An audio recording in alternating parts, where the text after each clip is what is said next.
What's up, y'all? It's Mark Supreme. I'm in Athol, Massachusetts, inside Elevate Cannabis Dispensary. It's still under construction. I'm here with Jeff Similien. Jeff, man, what's happening? I'm good, man. How you doing, man? I'm good. Now, what's your background? I know you're starting to navigate the cannabis space, but you started as something different. Yes, I did. I started out in real estate. Currently, I'm a commercial real estate broker in Boston. So that's why I opened my eyes into going into the cannabis industry. I think it was like a couple of years ago, well, more than a couple of years ago, like maybe 4 or 5 years, people started calling me, looking for commercial space, so they could start, this process here, because it takes a lot of time.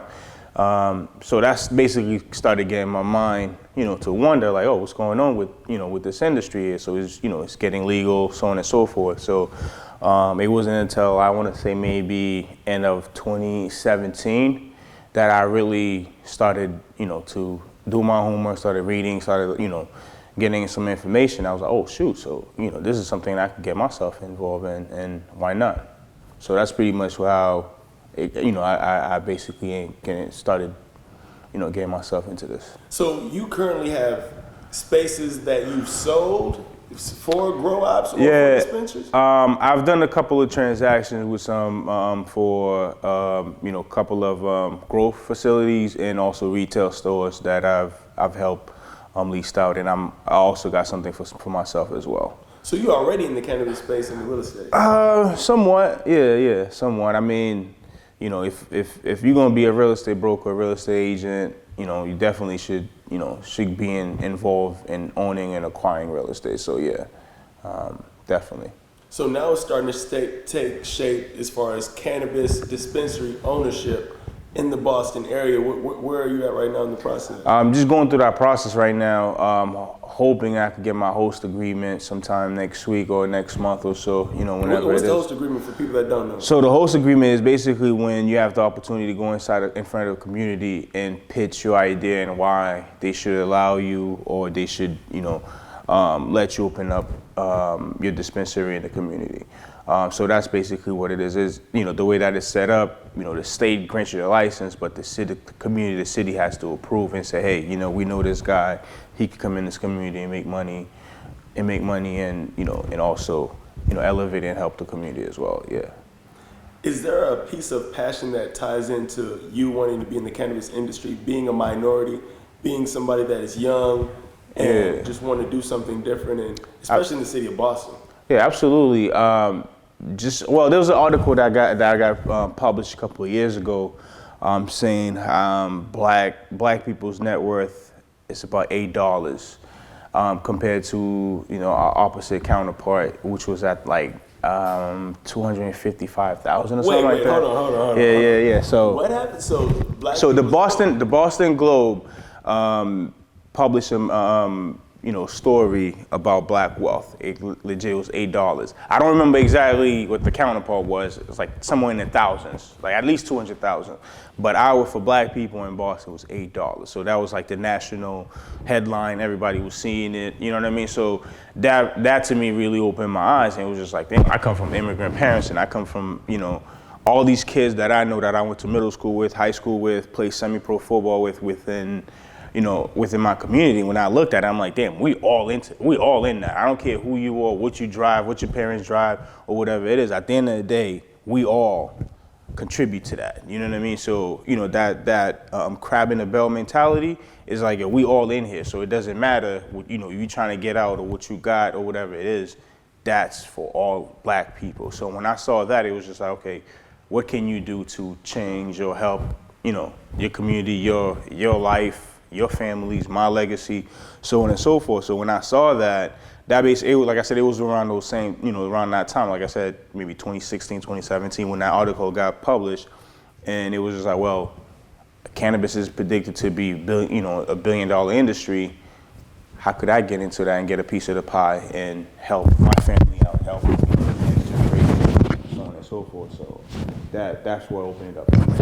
You, as we talked about before, you have a keen sense on business, absolutely, a keen perspective on business and just how money is made and the power of the mind to help acquire what you want. I imagine that you're going to retain some real estate, but also with the cannabis piece, How do you feel like you navigate these industries different? What do you think is going to set you apart in Boston, in this growing market, in this growing industry nationwide, that's going to make yours different? Well, that's a great question. Ultimately, I look at the cannabis industry is going to be like any other industry. Eventually, it's just going to be, whoever's going to make more, it's going to be who got ahead of it, in the beginning. So eventually, it's going to be like a pharmacy. It's going to be like a liquor store.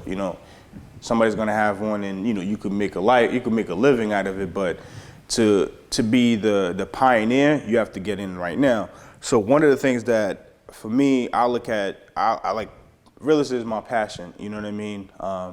Buying real estate, holding real estate, because those are one of the things that if you own this particular part of land, part of piece of property here, nobody else you can't duplicate that.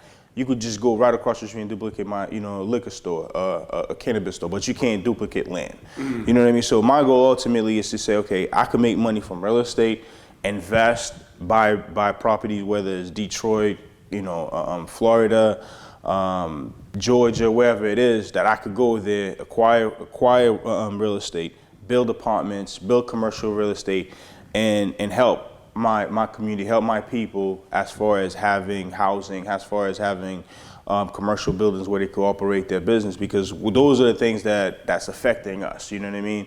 Where we don't have a place to live, we don't have a place to operate our business, schools, churches or whatever it is, not churches, hospitals, I meant to say, you know what I mean? Those are the things that we need in our community. We need to benefit us, but we don't own those things. So us not having those things, how do we benefit from this? Then we got to go to the counterpart to get those things, grocery stores, those type of things. So my goal ultimately is to put myself in a situation where I can make money from cannabis and say, okay, let me build a grocery store, in Dorchester or something like that. You know what I mean? Be able to say, okay, well, let's revive this high school here. Let's, build a community center, build a hospital.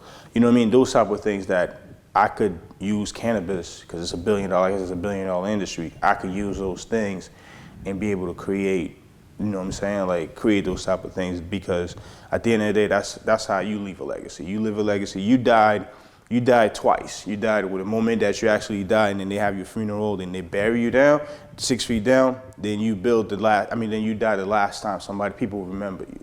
So what are they gonna remember you? So do I want people to, let's just say I have the Similien Middle School. Now, kids are gonna go to that school for years, and that's gonna be my name, that's gonna be my school, that I'm gonna leave there. So that's gonna be my legacy if I do something like that, you know what I mean?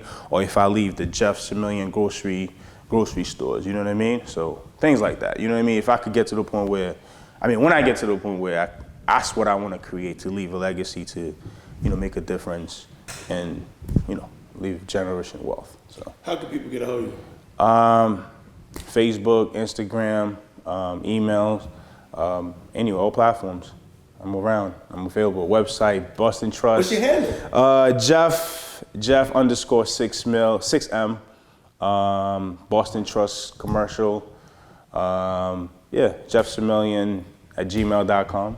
617-894-2266. If people need to call me, look for real estate, I pick up my phone, I answer texts. Yeah. Mark Supreme, Jeff Similien, man, we out.